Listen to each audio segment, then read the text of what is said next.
사람들을 단번에 사로잡는 방법.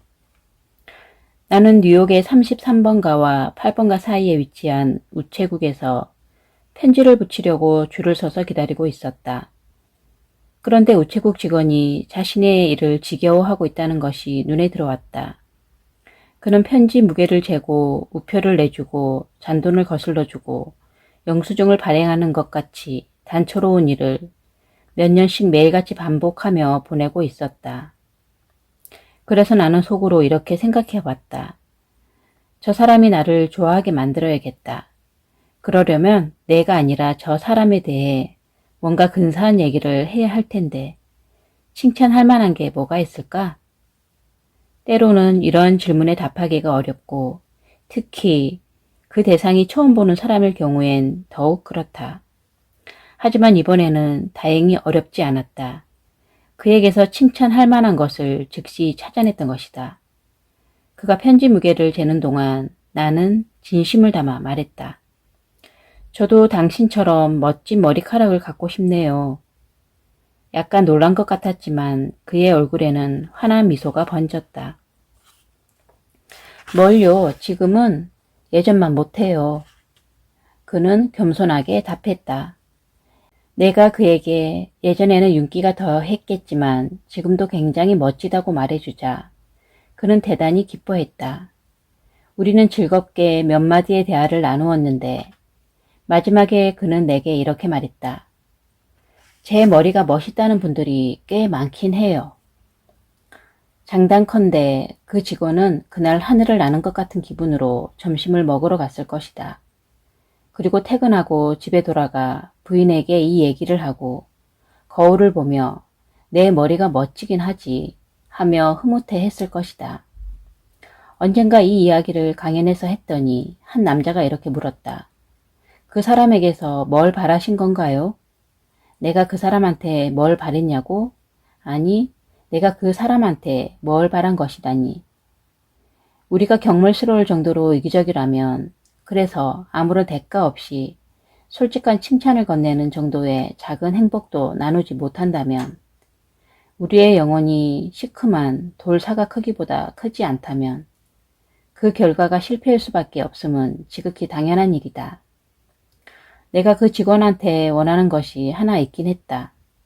나는 가치를 따질 수 없는 무언가를 그에게서 바랬고 얻어냈다. 나는 그가 보상을 할 수 있는 상황이 아님에도 그에게 무언가를 주었다는 느낌. 오랜 시간이 지난 후에도 사라지지 않고 즐거운 기억으로 남을 느낌을 얻었다. 사람의 행동에 있어 영원 불변한 법칙이 하나 있다. 이 법칙을 지키면 문제가 생기는 일은 결코 없을 뿐만 아니라 수많은 친구와 영원한 행복이 찾아오는 반면 어기는 순간부터는 끊임없이 문제에 봉착하게 될 것이다. 그 법칙은 바로 이것이다. 항상 상대방에게서 자신이 인정받는 존재임을 느끼게 하라. 앞서 본 대로 존 듀이 교수는 인정받고 있음을 느끼고 싶은 욕망이야말로 인간 본성에서 가장 깊은 충동이라고 말했고 윌리엄 제임스 교수 역시 인간 본성에서 가장 깊은 원칙은 인정받으려는 욕구라고 한 바 있다. 이미 지적했듯이 이 욕구는 인간과 동물을 구분하는 기준이자 인간이 스스로 문명을 발전시키게끔 한 동력이다. 철학자들은 수천 년 동안 인간관계에 대해 속고한 끝에 한 가지 중요한 교훈을 발견했다. 그것은 새로운 것이 아니라 역사만큼이나 오래된 것이다. 3000여 년 전에 조로아스터교는 페르시아에 있는 자신의 배하 교도들에게 이 수칙을 가르쳤고 2500년 전 공자는 중국에서 이 수칙을 설파했다. 도교의 창시자인 노자 역시 도덕경을 통해 이 수칙을 추종자들에게 가르쳤고 기원전 5세기의 석가모니는 겐지스강 근처에서 이 수칙을 알려주었다. 그리고 20세기 전에는 예수가 유대의 바이산에서 이 수칙을 가르쳤다.